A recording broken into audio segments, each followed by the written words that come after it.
سلام سلام، وش راكم البنات؟ وش راكم متتبعاتي الوفيات، متتبعات قناة وصفة من مطبخ المتنوع؟ في فيديو اليوم جبت لكم الطعام كما قالوا الناس بكري، الطعام هما ولو كان بالما. على بالي كامل تعرفوا تحضروه. هذا الفيديو موجه خصوصا للبنات مبتدئات، البنات اللي اول مرة يدخلوا للمطبخ، العرايس جدد اللي اول مرة تحضريه. نقول لك هذا الفيديو موجه ليك انتي خصوصا. اذا تابعتي هذه الخطوات الموضحة في هذا الفيديو راح تنتقلي من مبتدئة الى محترفة بجدارة. اولا قبل كل شيء جيبي الطعام تاعك، ديري فيه قصعة وفرغي عليه الماء بارد، ماشي دافي وماشي سخون، بارد، وغسليه. علاش هذه الخطوة؟ هذه عادة راحت فينا من توارثناها من عند اماتنا وجداتنا. كانوا بكري يفتلوه بيديهم وينشروه برا في الشمس ولا في الهواء باش ينشف. اوتوماتيكمون راح غادي يرفد الغبرة. كانوا يغسلوه قبل ما يطيبوه، لهذا راه نحنا نغسلوه. بعد ما تغسليه صفيه من الماء تاعو الزايد وغطيه وخليه يشرب الماء تاعو حوالي هكا ربع ساعه، ثم رجعي له تلقايه نشف كامل الماء تاعو كيما راكي تشوفي في هذه الفوطو. ديري له شويه زيت وبقاي تحلي فيه بين يديك. وعلاش الزيت؟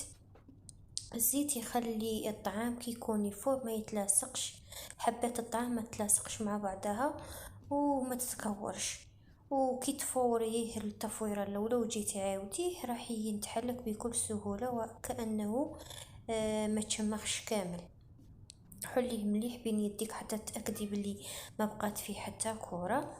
وجيبي الكسكس تاعك دهنيه بشويه زيت كما راح تشوفي في معايا.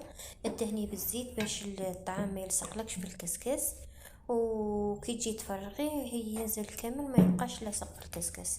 الدهنيه بشويه زيت وتكوني درتي القدره تاعك على النار فيها شويه ما يسخن باش كي تجي تفوري الطعام يلقى ما سخون ويفور لك ليه ما يشدلكش الوقت. كيفاش تعرفي اختي باللي الطعام تاعك فار؟ راح تشوفي كيما يقولك تلاحظي 3 حاجات. اولا راح تشمي الريحه تاعو، ثانيا تشوفي البخور، وثالثا كي تمسي السطح تاعو راح تلقايه سخون. هنا تاكدي بلي الطعام تاعك راه فار. نحيه من فوق النار وجيبيه باش تبداي تشمخيه من جديد وترويه كما يقولوا رويه بالماء باش كي تكوني تسقي فيه ما راحش يشرب لك المرقه تاعك، كما يقولك يجيك ناشف وحرش لو كان ما ترويهش غايه. هنايا نجو للحمص. ننصحك اختي الحمص ما تطيبيش مع المرقه، سورتو الا كانت المرقه حمراء طيبيه لوحده على جهه. ديري له وريقه تاع رند وشويه ملح وشويه كمون باش ما يضركش، وهو كيعرف يدير بقولي دير لي غاز. دير له شويه كمون، غرق عليه الكوبوط تاعك وديريه فوق النار متوسطه وخليه يطيب مده 15 دقيقه ل 20 دقيقه راح تلقايه طاب زبده. هنايا الطعام بعد ما فار كيما راك تشوفي راه يطلع في الدخان وتمسي له السطح تاعو تلقايه سخون. جيبي له طاس تاع ما يكون بارد وفرغيه عليه من الفوق وهو فوق القدره. فرغيه عليه من الفوق كما يقول لك يشرب واش يحتاج والباقي ينزل. خليه يستقطر شويه ومن بعد فرغيه في القصعه تاعك ورشي عليه شويه تاع ملح وعاوديه عادي كيما راكم تشوفوا لهنايا الكسكاس ما شد لي ولا حبه تاع طعام لاني دهنته غايه بالزبده. ديري له شويه تاع ملح وبقاي تحلي فيه. هنا ما غاديش تلقايه سخون لانك عاودتيه بالماء بارد. الماء بارد راح يخفض له الحراره تاعو. حليه مليح بين كفوف يديك باش تتاكدي بلي راه محلول ما فيهش كامل الكور. ما تخافيش كامل من الطعام ما كانش ما اسهل منه.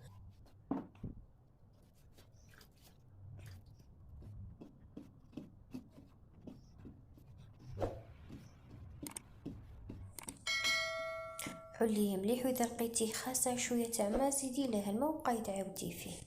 وهذا التيست باش تتاكدي بلي الطعام تاعك راه ناشف ولا راه راوي. اذا لقيتي هذه الحركه خرجت لك يعني الطعام تاعك راه راوي ما وما خاصوش، خليها على جهه وروحي لهنا باش تحضري المرقه تاعك. في كوكو ديري شويه تاع زيت، ديري اللحم تاعك ولا الدجاج تاعك اللي كان، ورقات رند، وديري الخضره تاعك.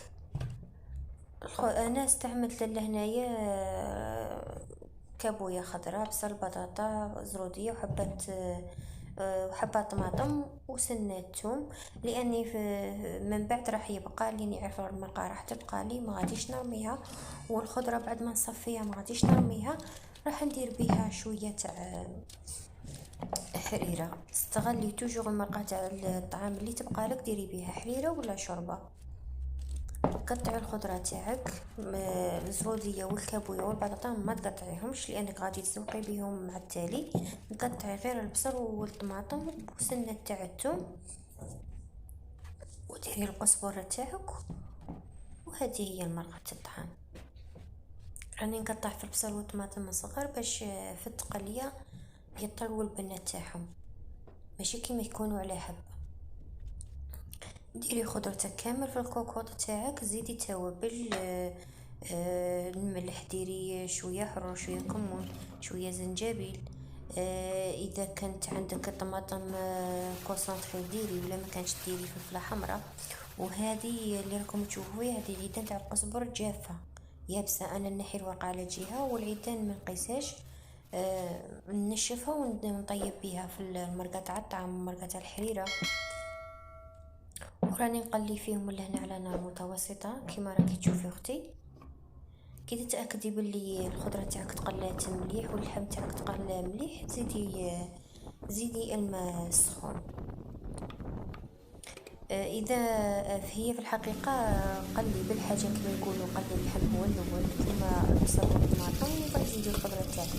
انا كي كنت مقلقه درتهم كامل في مره. هنايا سبقت بالبيض درتو في القدر يغلي، وجيت للطعام بعد ما خليته يرتاح. هنايا هذه الخطوه انا نديرها، ما ندير الطعام، ندير الدهان قبل ما نفور الطعام المره الثانيه ماشي بعد ما نفوره، لا، انا كيما درت الزيت في المره الاولى للطعام قبل ما نفور التفويره الاولى، نفس الفكره نديرها في التفويره الزوجه. انا ندير الدهان للطعام قبل ما يفور. وعلاش؟ هنايا تتاكدي بلي الحبات في التفويره الثانيه كامل ما غاديش يتلاصقوا، وزيد الدهان اللي يكون زائد غادي يهبط كي تكوني تفوري فيه يهبط، غادي الطعام يشد غير الكونتيتي اللي يشربها. وبالتالي الناس اللي يدير الطعام يدير لهم الجاري ولا الجاير كما يقولوا، ما غاديش يضرهم، غادي الطعام يشد غير الدهان اللي يحتاجو، والكونتيتي الزايده غادي تنزل في التفوار.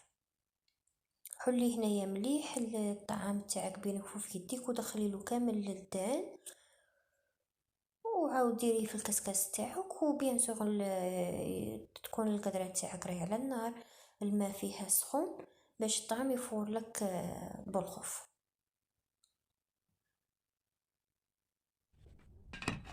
كما راكم تشوفوا لهنايا ماهيش واضحه في الكاميرا، هنايا الطعام راه كامل ندهن مليح. وهنايا بعد ما عفا راكم تشوفوا راه يطلع في البخور تاعو، راح نفرغه في القصعه ونحلو بكل سهوله غير بالمغرفه بلا ما ندير يدي، باسكو راني متاكده باللي ما غاديش يتلاصق وما غاديش يتكور لاني دهنته رايا. حليه مليح مليح حتى تشوفي باللي درجه الحراره تاعو هابطت كامل، وتبقى كي تمسيه ما يحرقكش. تمالك ديريه عمريه في القصعه في الزلافه تاعك، ولا كانت كونتيتي كبيره خليه في القصعه تاعك وشبحي. في هذه الاثناء راكي توجدي في الطعام تاعك، المرقه تاعك راهي قريب توجد. اذا تابعتي هذه الخطوات كيما بالمرحله راح توجدي الطعام تاعك والمرقه تاعك في نفس الوقت. عمري الطعام تاعك وخليه بجيه وروحي للمرقه تاعك، حلي كوكوتك وصفي المرقه من الخضره.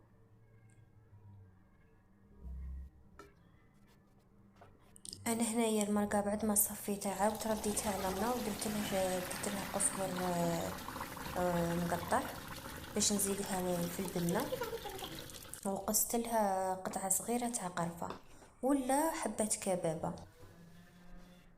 جيت لهنا راني نقطع في الخضره ونزوق في الطعام تاعي.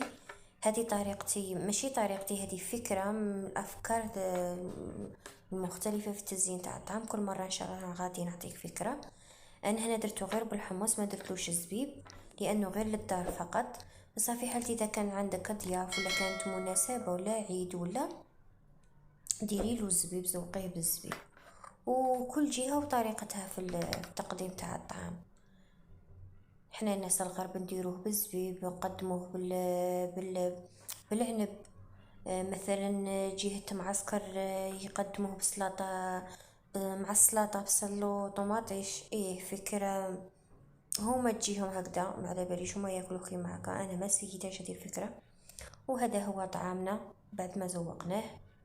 شهيتكم بالصحة ان شاء الله.